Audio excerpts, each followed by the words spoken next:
All day long, I listen to people give excuses why they can't work. My back hurts, my legs ache. I'm only 4.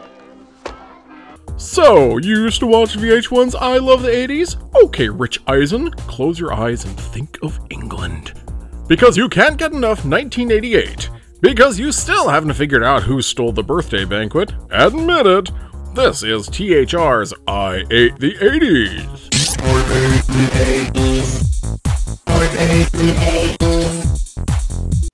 Thanks in part to all of that deregulation of television standards at the beginning of the 80s, by the year 1988, the line between children's television and children's advertising had been hopelessly blurred. Nowhere is this more recognizable than the fact that one of the most popular characters to come out of the late 80s were the California Raisins. Created by Will Vinton's Claymation studio, the Raisins bopped and doo-wopped their way into America's hearts and did just about everything except sell more raisins, which is why you don't see much of them anymore. But they're still the second most popular cartoon characters to ever come out of Fresno, California. Sorry guys, Alvin and the Chipmunks are still first.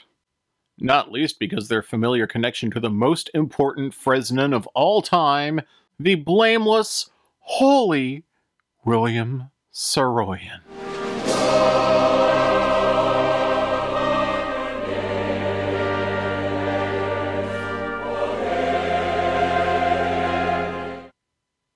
Anyway, raisins. Now, in the commercials they started out in, the raisins were always portrayed as being a lot smoother and cooler than other, less healthy snacks you could choose. This book takes that very literally. After they finished their late-night recording session, the California Raisins relaxed with a glass of milk. Okay, already I'm sort of disturbed. The very first thing that happens in this book is food eating food! Now what's he shoving in his mouth? That's not milk! It looks like, I don't know, brown Pez. Remember when we entered the Best Band contest, Shades? Yeah, I remember it like it was yesterday. And I gotta say, I didn't think we were gonna pull it off. So it flashes back to when the Raisins were just a garage band, featuring a lead singer, a single guitarist, a saxophonist, and a tambourine player. What, no drummer? Who do you guys think you are? They might be giants? The only Raisin with any particular personality traits is Hush, who always whispers whatever he wants to say into anyone's ear. One, it's interesting that the Raisins have ears, but two, the illustrations never make it clear which one Hush is. Hush says he's a little worried about entering the contest, but then you know how shy he is. Then we cut to another garage band, and guess what they are? It's a group of villainous sticks of chewing gum. The Untouchables, a bad bunch of bubble-snapping meanies. The Untouchables consist of Chewy, the guitarist, Bubs, the drummer, and Shug, whose instrument seems to be flapping his hands over his ears.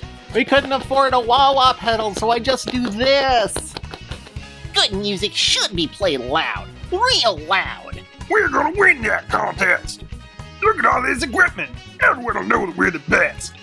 Hey, aren't the California Raisins at contest? Maybe we should cruise by their place. Come on, you blobs, let's get going. And now suddenly there's 5 members of the band. Actually, that purple guy never appears again, so I'm guessing he was just a random jogger. The Untouchables listen in on the California Raisins as they sing their new hit, Oh Oh, I. Oh, they're practicing vowels for their upcoming appearance on Sesame Street. So then the Raisins are having more milk. Was this sponsored by the California Raisin Advisory Board or by the Dairy Council?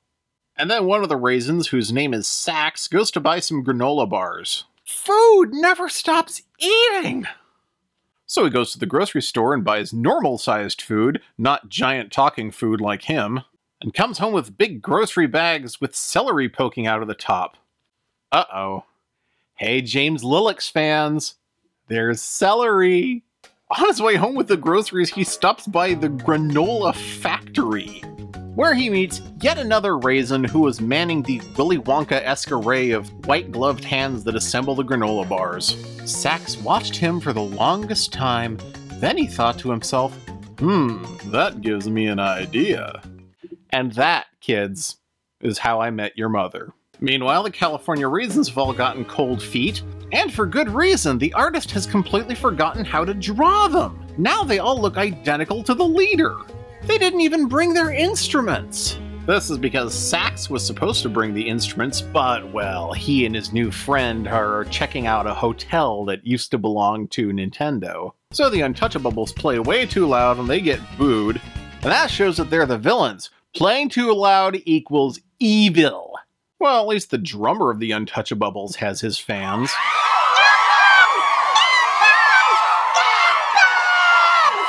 Just then, just in time, 2 more clones of Tux show up.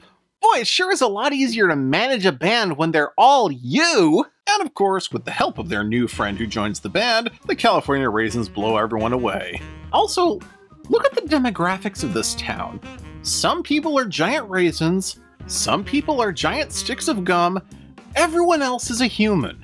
You want to see a world where racism is dead? That's it. A world where you can enter contests and work and vote, even if you're food.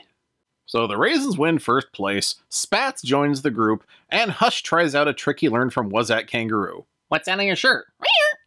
This is the best book that you will ever pick out of your cinnamon roll and leave on the side of your plate without eating. Books, check them out. Books, check them out. At your library. Made in Fresno.